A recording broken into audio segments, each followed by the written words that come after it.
Welcome everyone, I would like to show you how to check the battery health on the iPhone 5s. So Apple did block you from checking it directly inside the settings. So if I just go to battery, usually where battery health is, you cannot see it. However, we can use a third-party application in order to get it. So let's get started with the tutorial. So you will need access to either a Windows computer or a Mac. I'm using a Mac, which means I need to set up boot camp. If you're using Windows, use plug and play. If you do not have access to a Windows computer, either try and borrow one from a friend, family member. This only takes like literally 2 minutes. If you're unable to borrow a computer, all you will need to do is find one, buy one, return it. I don't know, but if you do not have access to a computer, you will not be able to follow this tutorial. So all you need to do is just get free tools. I'll leave it in the description. Just click on the download it, set it up. Once you've done that, open up free tools. Click on yes, and then connect your iPhone 5s to the computer. So I'm just going to do that now. If you're using a Mac, you may need to use an adapter. That's what I'm using personally.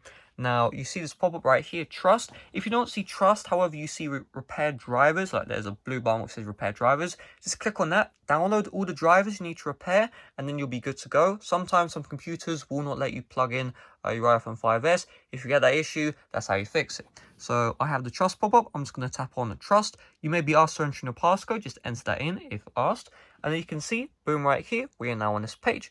And we can see battery life. Just click on details. And this will show you the battery health of your device, right? Under battery life, this is the battery health. This at the very top is the actual, percentage of your battery right now. So you can see mine is at 8%. The actual battery health is right here. So mine is 75%, which is pretty bad, but it will vary depending on which iPhone 5s you have, how much you use it. And you can see actual capacity. This is the actual capacity my iPhone 5s can charge up until, and the design capacity. If you have a brand new iPhone 5s, sometimes your actual capacity will be slightly higher than your design capacity. The simple reason why, it's not a glitch, it's just because Apple's minimum yield is going to be 1500 milliamps. However, batteries which gain a higher yield, they're still going to keep them, they're still going to put them in the iPhone 5s. That's the reason why you'd see that.